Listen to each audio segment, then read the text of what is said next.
ಸ್ಕೂಲ್ಗೆ ಕಳಿಸೋದಿಲ್ಲ, ಬೇಕೇ ಬೇಕು.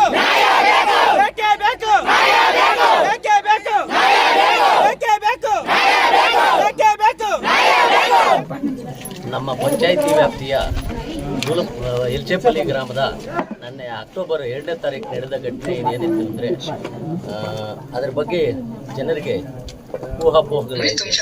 ಅದಕ್ಕೆಲ್ಲ ಪೊಲೀಸವರು ಒಂದು ತಿಲಾಂಜಲಿ ಆಡಬೇಕು, ಅದಕ್ಕೆ ಸೂಕ್ತ ತನಿಖೆ ನಡೆಸಬೇಕು ಅಂತ ಇವಾಗ ನಮ್ಮ MLA ಸಾಹೇಬರು ಬಂದಿದ್ದರು. ರಿಪೋರ್ಟ್ ಒಂದು ಬರಬೇಕು, ಅದು ಬಂದ ಮೇಲೆ ಏನಾಗೈತೆ ಏನು ಅಂತ ಒಂದು ಸೂಕ್ತ ತನಿಖೆ ನಡೆಸ್ತೀವಿ ಅಂತ ಭರವಸೆ ಕೊಟ್ಟವ್ರೆ.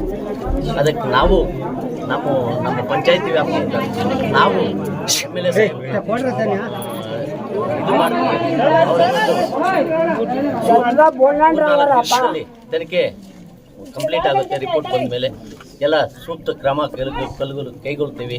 ಏನು ನಡೆದೈತೆ ಅದು ಸತ್ಯ ಅಸತ್ಯತೆ ಏನೈತೆ ಅಂತ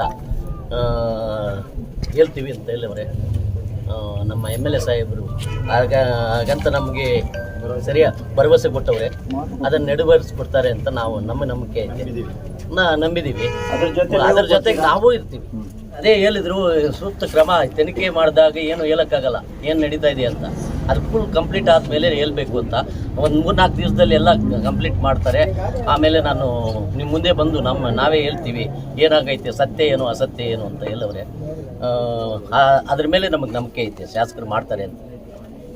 ನಮ್ಮ ಗ್ರಾಮ ಪಂಚಾಯಿತಿ ವ್ಯಾಪ್ತಿಯ ಎಲ್ಚೇಪಲ್ಲಿ ಗ್ರಾಮದ ಗ್ರಾಮಸ್ಥರಲ್ಲಿ ಹಾಗೂ ಮಾಧ್ಯಮ ಮಿತ್ರರಲ್ಲಿ ಬೇಡಿಕೊಳ್ಳುವುದೇನೆಂದರೆ, ಇದು ನಡೀಬಾರ್ದಂಥ ದುರ್ಘಟನೆ ನಡೆದಿದೆ.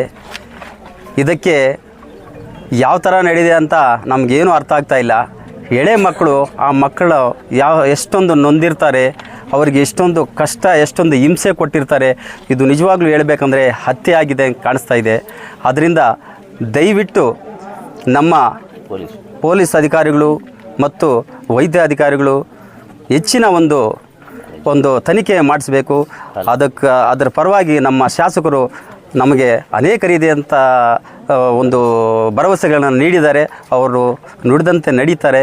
ಅದರಿಂದ ನಾವೆಲ್ಲೂ ಸಹ ಈ ತನಿಖೆ ಬರುವವರೆಗೂ ಸ್ವಲ್ಪ ಸಾವಧಾನವಾಗಿರಬೇಕು ಮತ್ತು ಶಿಕ್ಷೆ ಮಾಡಿದವರಿಗೆ ಕಠಿಣ ಶಿಕ್ಷೆ ಅವ್ರಿಗೆ ವಿಧಿಸಬೇಕು ಅಂತ ಹೇಳ್ಬಿಟ್ಟು ಈ ಮಾಧ್ಯಮದ ಮುಖಾಂತರ ನಾನು ಎಲ್ಲರನ್ನ ಬೇಡ್ಕೊಳ್ತಾ ಇದ್ದೀನಿ.